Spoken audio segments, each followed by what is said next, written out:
Salut à vous tous les amis, toujours un plaisir de vous retrouver.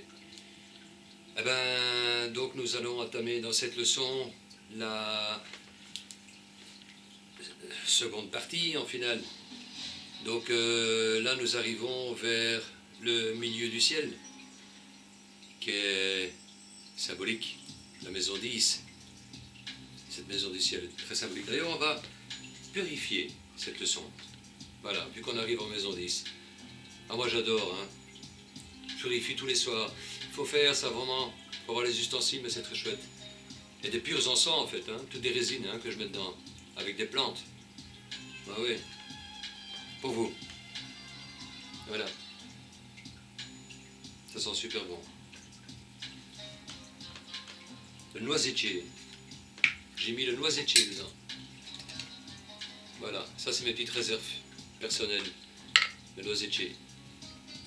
Comme du tilleul, comme du sureau. Je crois que j'ai bien 200 plantes différentes chez moi ici, par rapport au magasin. Donc là, à ce niveau-là, j'ai un beau stock. Des résines magnifiques que j'ai aussi, comme tous des encens très rares, donc en résine, ouais, qui viennent encore du magasin à l'époque. Très chouette, voilà.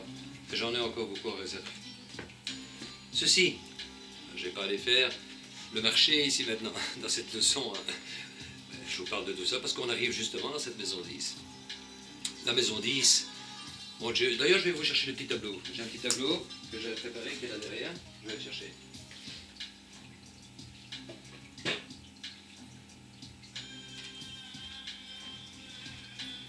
Voilà, celui-là je l'ai ici. Cette maison 10 est très importante parce que c'est la 3e maison de terre. Et c'est la finalité de cette construction. C'est le but. La maison 10 représente le but. C'est la montagne où le bouc doit gravir la montagne, atteindre le sommet. Mais dans quelles conditions ? C'est la maison de l'ambition. C'est là qu'on y voit l'ambition du travail qu'on a mené en maison 2 et de ce qu'on a essayé de faire pour le rendre plus performant avec cette maison 6. Parce que nous ambitionnons ce que nous faisons.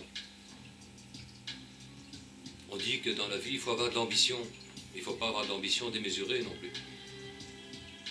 Et puis qu'est-ce que c'est encore que d'avoir de l'ambition ? Mais je crois qu'on a tous quelque part une petite ambition. C'est le signe justement qui se trouve et les qualités du signe qui se trouvent sous la pointe de votre milieu du ciel et qui englobe cette maison 10, qu'il y ait un signe ou 2 signes, c'est celui qui va dévoiler.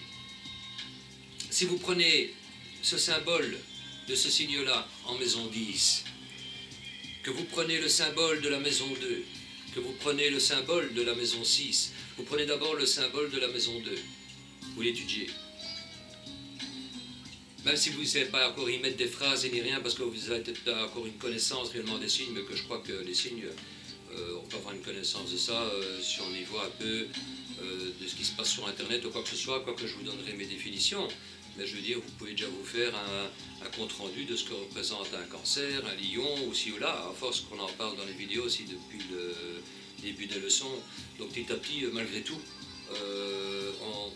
allez, notre mental retient quand même ça, en suivant ce que je dis, en disant, ah ok, ce signe-là est comme ça. Oui, si je parle de la maison 8, admettons, d'office, on intègre avec les qualités du scorpion.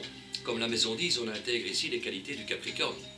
Le Capricorne fait partie intégrante de la maison 10. Que vous l'ayez en maison 10 ou pas, il faut déjà aller voir où se situe le Capricorne dans le thème, mis à part la maison 2 ou la maison 6. Donc vous avez déjà une information supplémentaire, parce que c'est le symbole même de l'élévation, du chemin, de la croix, de notre croix. Encore une fois ici, dans le contexte de ce que les gens pourraient penser en disant « Tiens Damien, je n'ai pas de planète en maison 10 ». Ce n'est pas grave, ce n'est pas grave, ce n'est pas grave. C'est pas pour ça que vous n'avez pas d'ambition. On va dire que ceux qui ont des planètes vers le milieu du ciel, donc qui tombent encore plus ou moins à 5, 6 degrés, 8 degrés, de moments qui sont vers la maison 9, la maison 10, la maison 11. On va représenter ces 3 maisons comme un symbole vers le milieu du ciel, vers où les gens sont beaucoup plus extravertis pour arriver, mais surtout au niveau de la pointe du milieu du ciel, que ce soit du côté de la maison 9 ou de la maison 10, à 5-6 degrés. Donc par exemple, vous pouvez compter à 5-6 degrés en arrière de cette barre, si c'est en maison 9, et s'il y a des planètes là, on peut dire qu'il y a une conjonction avec le milieu du ciel. Donc elles vont agir dans l'obstination de la personne pour essayer d'arriver à son but final. En final, il y a un travail. Donc c'est qu'il y a un travail à faire dans cette vie-ci par rapport à l'ambition de la personne. Je dirais ça comme ça. S'il y a des planètes là, c'est qu'il y a une espèce de rectification qui doit se faire à ce niveau-là, ou bien les rétributions karmiques qu'on a et qu'on réussit. Parce qu'en général, quand on voit des acteurs ou des chanteurs, parce que c'est une maison publique aussi, surtout des gens qui ont des lunes comme ça vers la maison 10 et tout ça, si elle est bien mise évidemment, à ce moment-là, ça peut dire déjà la lune représente le public, et si c'est au milieu du ciel par exemple, on peut dire que c'est une personne qui peut avoir beaucoup de chance et du succès auprès d'un public aussi, hein, au niveau de la maison 10. Le soleil, on va vouloir briller envers et contre tout, oui, mais à quelles conditions? Donc il y a toujours le côté positif et négatif, et tout dépend de ce qu'on a fait durant, et le caractère qu'on s'est forgé avec nos propres problèmes d'ordre psychologique dans les 6 premières maisons, pour arriver vers le social à partir de la maison 7. Comme je vous l'ai expliqué, tout dépend dans l'état d'esprit dans lequel vous allez, pour ambitionner votre ambition. On en a vu plein où il y a eu des drames. Ceci dit, regardez le petit tableau. Regardez, pour bien vous expliquer, maintenant qu'on est arrivé au milieu du ciel et qu'on a quand même vu les 4 points cardinaux qui sont l'ascendant, le descendant, fond du ciel et milieu du ciel. Ok? Alors par exemple, si vous prenez ici, n'oubliez pas que le milieu du ciel, donc cette maison 10, impérativement, c'est pour tout ça qu'on va en revenir après, mais impérativement, cette maison 10 est à relier avec la mère, ou dans d'autres cas avec le père, ainsi que la maison 4. Donc le milieu du ciel, la mère, le fond du ciel, le père. Ces 2 symboles-là. Et l'ambition que nous avons, ou les frustrations pour y arriver, ou quoi que ce soit, dépendent justement des parents. Et de la psychologie qui a eu tout dans l'enfance en tant que bébé. Déjà, si on interdisait le bébé à courir à 4 pattes près d'une prise, ça peut arriver. On voit qu'il y a dans le terme, à ce moment-là, des blocages avec Mercure. Les blocages de Mercure peuvent venir, par exemple, avec le fait que le bébé, il s'aventurait, que la maman avait peur qu'il s'aventurait, qu'il va à la découverte de quoi que ce soit. Et à ce moment-là, l'enfant, directement, il associe qu'aller à la découverte de quelque chose, on est réprimandé. Ça peut être marqué dans la psychologie. C'est pour ça, c'est tous ces systèmes font partie d'une psychologie profonde en vous, qui peut être modifié si vous en prenez conscience et à ce moment-là guérir. Hein, c'est ça qui est très important. C'est pour ça que je vous explique ces points ici à mon aise, maison par maison, en ayant du temps et du recul pour pouvoir vous l'expliquer convenablement et étudier le coup avant de faire la leçon. Parce que je veux que vous compreniez bien ça, parce que c'est ça que vous allez trouver cette magie au fond de vous. C'est ça que je vous avais promis au départ de la première leçon, en disant vous allez découvrir votre ciel intérieur et vous allez découvrir la magie de la vie. C'est vraiment ça qui compte. Ici, le milieu du ciel. Pour vous dire la croix, hein. Milieu du ciel, fond du ciel, ascendant, descendant. Mais partons comme ceci. Regardez bien, hein. Au nom du Père, le sommet, le bouc sous le rocher, tout en haut. Après, il y a la chute, hein. Il peut y avoir que la descente. Une fois qu'on est au sommet, on ne peut que redescendre. Il faut voir dans les conditions que ça va se présenter. Mais regardez, au nom du Père, au nom du Fils, la maison 4, les racines, au nom du Saint-Esprit, descendant. Un Esprit Saint dans un corps saint. Je vous l'ai expliqué en maison 7. Avec la sincérité des choses, quand on va vers son prochain. Au nom du Père, au nom du Fils, au nom du Saint-Esprit, ainsi soit-il. Va et vis maintenant, l'ascendant, le début de la vie, la maison 1. Qu'est-ce que vous avez fait de la maison 1 à la maison 6? Quelles sont les armes que vous avez? Quelles sont les qualités que vous avez pour ambitionner votre but dans la vie?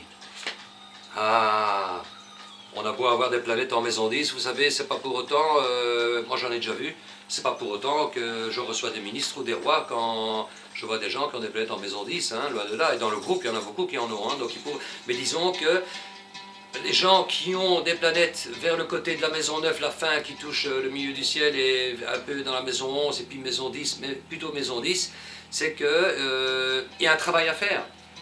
Il y a un travail à faire un peu plus que ceux qui n'en ont pas là, par exemple. Ou c'est des gens qui arrivent assez vite, et fulgurants, très jeunes, on en a vu plein, hein. Michael Jackson qui est arrivé déjà à 8 ans, hop, star et tout. Donc voilà, c'est très marqué tout ça, hein, je veux dire. Dans certains thèmes comme ça, de gens fulgurants qui arrivent directement et puis ils brûlent leurs ailes évidemment parce qu'ils sont trop jeunes et ne savent pas assumer les choses. Donc ils sont débordés par les événements et par le succès. Donc à ce moment-là, ça peut être catastrophique aussi. Ouais. Oui, il y a des chutes en maison 10 incroyables. Donc la maison 10 est un rapport avec le contexte social dans lequel vous évoluez. Ok? Donc ça c'est compréhensible. Et la maison 10 représente pas grand-chose en soi, elle représente le sommet. Le but de tout, depuis la 1 jusqu'à la 10. Et puis après, c'est la maison sociale, la maison 11. Et puis la maison 11 est suivie de la maison 12. Donc là, il y a une finalité. On va dire qu'ici, vous êtes au sommet du thème.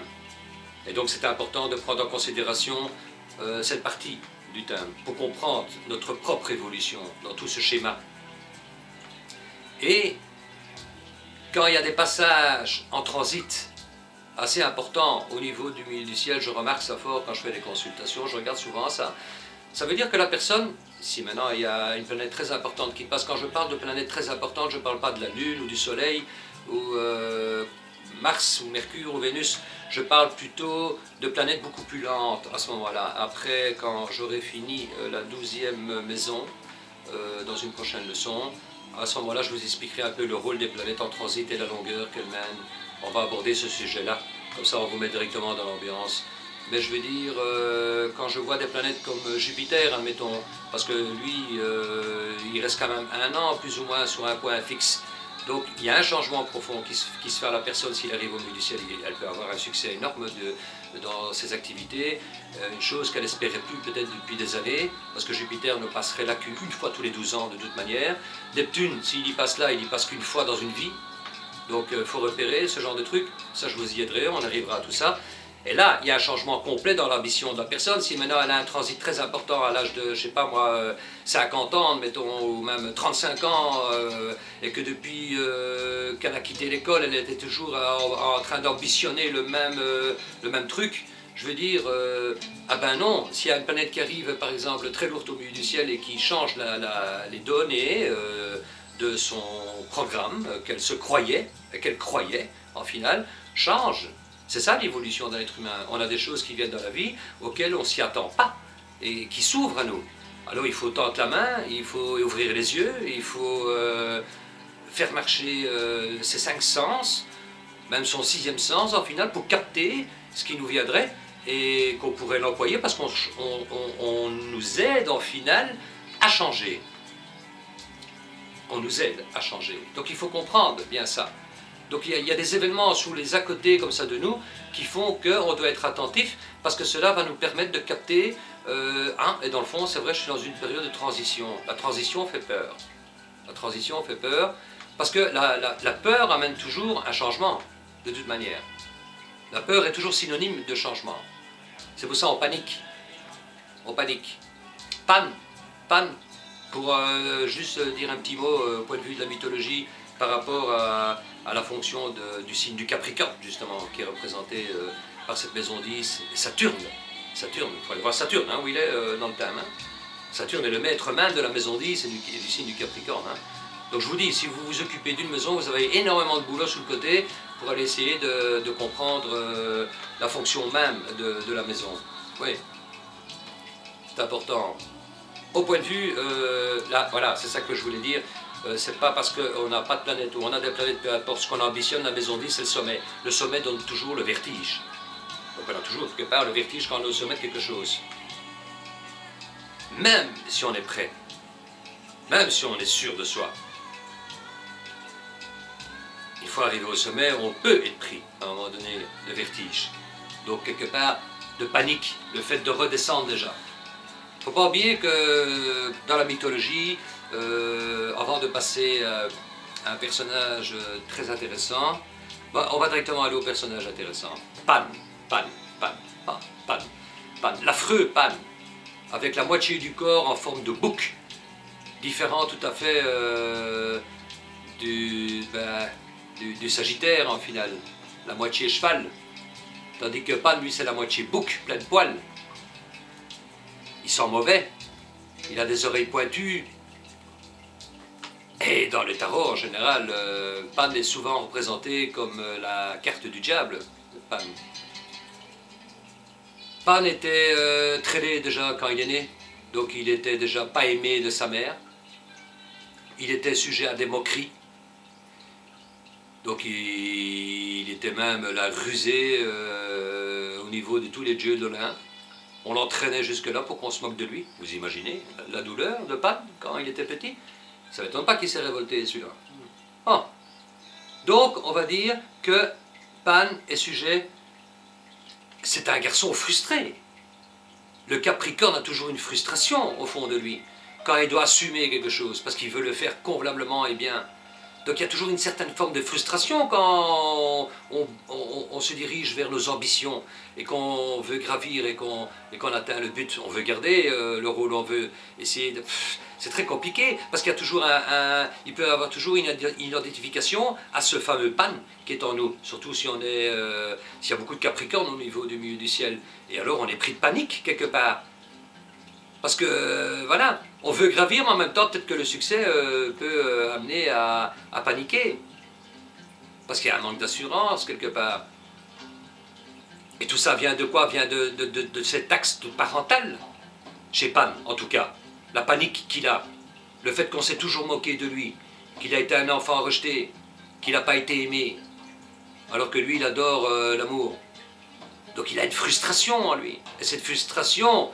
l'amène dans un chemin de soif pour arriver au sommet et de l'ambition. Il y en a comme ça. Il y en a comme ça. Combien d'histoires il y a eu comme ça dans l'épopée romaine et tout ça, où je veux dire, il y a plein de fils qui tuaient leur père pour prendre leur place, pour prendre leur trône, pour s'asseoir sur le trône.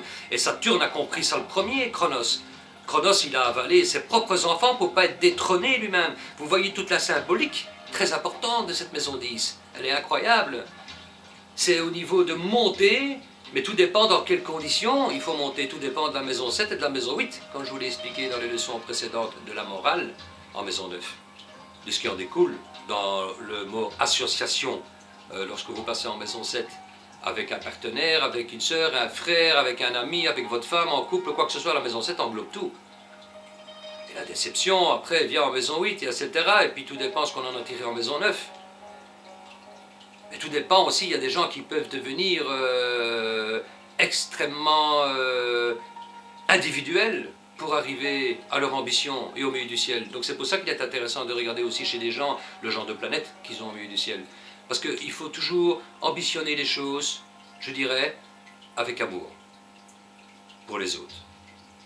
Ne surtout pas rejeter l'amour pour ambitionner votre futur et aller vers le haut, parce que vous serez toujours en fait comme la chèvre au-dessus d'un rocher complètement gelé et solitaire et triste. Donc ça, ce n'est pas la peine, il faut vivre avec l'amour.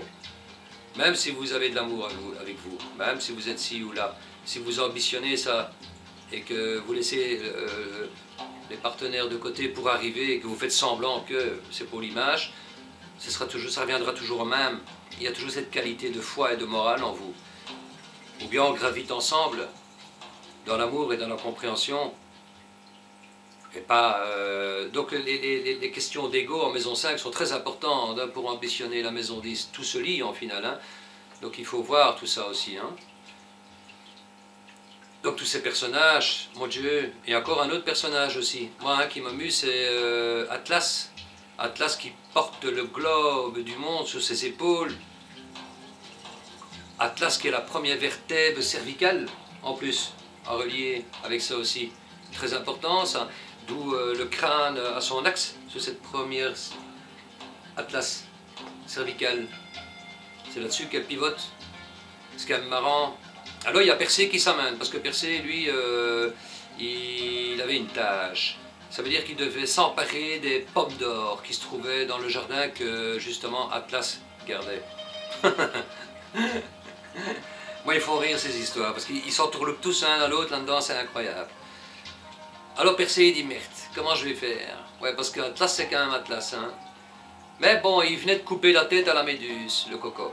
Donc c'est lui qui a décapité la méduse. Oh là, il a mis dans sa besace, hein. Hop, donc il avait avec lui, hein, parce qu'il devait la rapporter. Mais quiconque voyait la tête de méduse était pétrifié sur place. Donc il n'a rien trouvé de mieux, Persée. Il a enlevé la tête de Méduse, qui était une femme magnifique avant d'être une femme extra laide, avec des cheveux en serpent et tout, enfin vraiment tout le contraire de toute la beauté qu'elle était avant. Elle a aussi eu un sortilège, parce que si mes souvenirs sont bons, je pense c'est parce qu'elle a couché dans un palais avec Poséidon, dans le palais d'une déesse, et ça n'a pas plu à la déesse, qu'elle s'était donnée à Poséidon sans son accord, comme ça. Poséidon, donc Neptune, qui a à voir avec les poissons aussi. Ouais, oh, il y a toutes des histoires comme ça qui se mélangent, et c'est pour ça, mais je ne sais plus trop.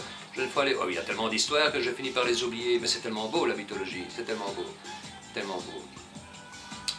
Oui, donc il montre la tête de Méduse à Atlas, et Atlas est pétrifié sur place, ce qui est souvent le cas des Capricornes. Donc toute cette pierre, on le voit bien, avec déjà Atlas, il est transformé en pierre. Le rocher où la chèvre monte du Capricorne, où Saturne avale ses enfants et qui les recrache en forme de pierre. Il y a toute une symbolique au niveau d'une frustration dans tout ça, au niveau de la pierre et du côté froid. Important dans cette maison 10. Donc cette maison 10 englobe tout ça, et c'est ça qui est intéressant à regarder dans tout ce schéma, pour voir un peu comment va se réaliser ce qu'on a mis en route en maison 2 et en maison 6. Ouais, il est important de faire une trilogie, c'est la trilogie en fait, la trilogie de l'ambition. Pourquoi la maison 2 démarre juste après la maison 1 en finale. Donc dès que vous êtes né, on tombe dans la maison 2 où on fait fructifier la terre, comme je vous l'ai expliqué, en maison 2, les parents gagnent l'argent. Donc il est important d'aller voir par là qu'est-ce que vous en faites de cette maison 2, comment vous la rendez performante en maison 6, avec la structure de cette maison 6, le signe qui correspond à la maison 6, donc la Vierge de toute manière, vous devez aller voir à gauche et à droite.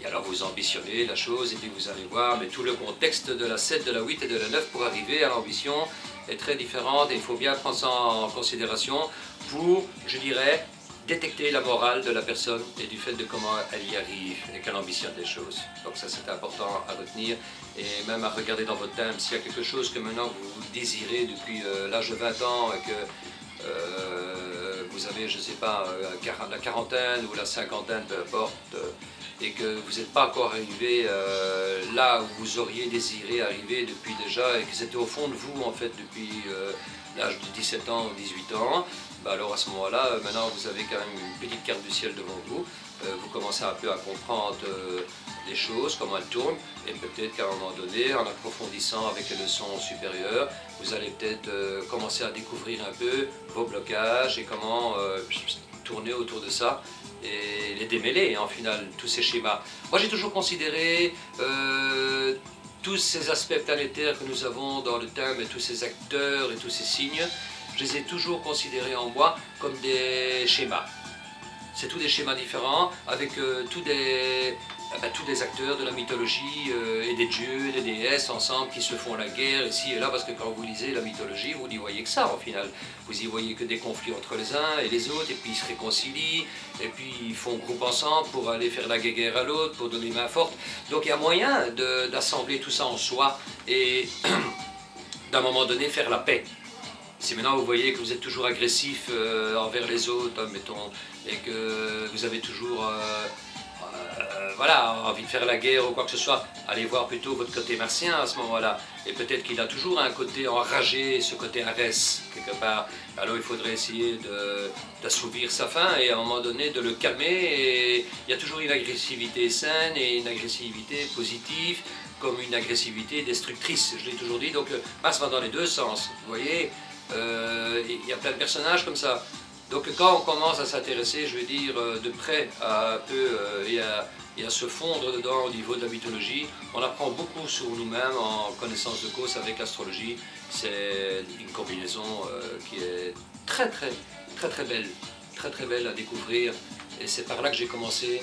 Et c'est ça qui m'a imprégné en fait. Donc c'est très important pour comprendre tout le thème, pour comprendre l'ascendant, le fond du ciel, l'ascendant, le descendant, le milieu du ciel et le milieu du ciel.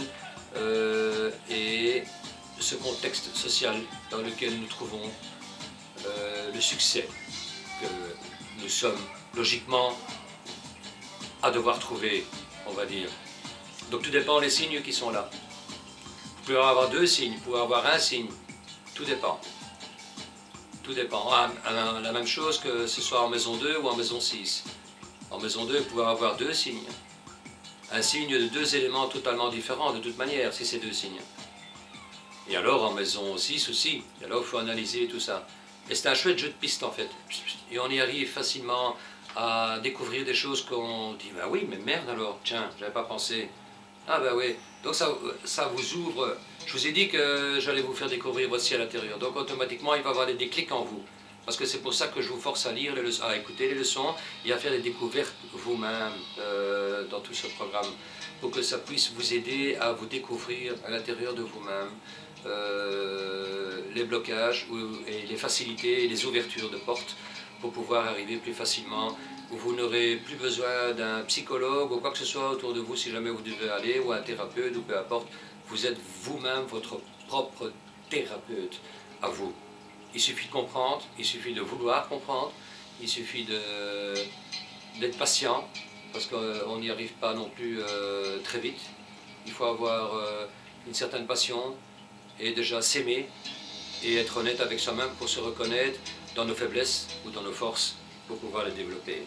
Je terminerai cela là-dessus.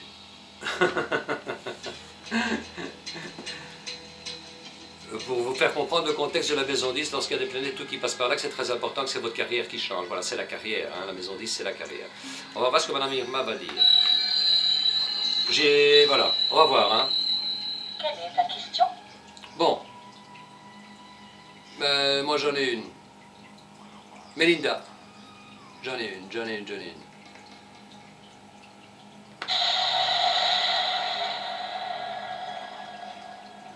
Fonce, les astres t'ouvrent toutes les portes. Ah cool, chouette.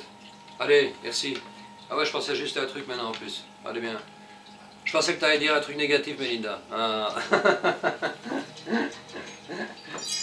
Les amis, un petit son avant de vous quitter. Les petits sons font toujours du bien. Ouais, moi je suis servi ici, hein. J'ai tout le magasin. Ça dit. Enfin. J'ai des encens de tous les côtés. J'ai de la musique de tous les côtés. Et puis c'est ça la vie. Et j'ai mon petit copain avec moi qui me tient compagnie. Et des fois on a des conversations ensemble. Voilà. Ouais. Comme pour vous dire, il ne faut pas faire trop le singe non plus pour arriver en maison 10. Il faut être cool. Faut aller, il faut ambitionner les choses avec l'amour pour le contexte qui est autour de nous. Parce que c'est le contexte social dans lequel on évolue, la maison 10. Hein. Et être bien avec ce contexte. Et essayer d'apporter son aide et sa contribution. C'est ça le but de la venue de l'âme. Hein. La contribution dans le monde dans lequel on vient. Et cette maison 10 reflète fort ça. À la maison 11 et à la maison 12, on fera les deux ensemble et on finira la maison dans la prochaine leçon. Portez-vous bien, je vous embrasse tous bien fort. Méditez là-dessus, c'est ce que je viens de vous dire. Et vous allez découvrir beaucoup de choses au niveau de vos dons et de vos qualités. Alors, pour les qualités, maison 2, maison 6, maison 10. Et pour les qualités d'humain à humain et au point de vue relationnel, alors là, il y en a pas mal. Maison 1, maison 3 déjà, la communication, le mental, comment ça fonctionne. La maison 7, Dans la confiance, la maison 8 de la 9, la morale, la foi, votre morale. Non, d'une pipe. Enfin bon, on va en finir ici les amis. Et on se revoit donc pour la prochaine leçon. Ce sera dans 3-4 jours. Ok? Allez, portez-vous bien. Et réflexion là-dessus. Cherchez, vous allez voir. C'est des belles découvertes. Salut!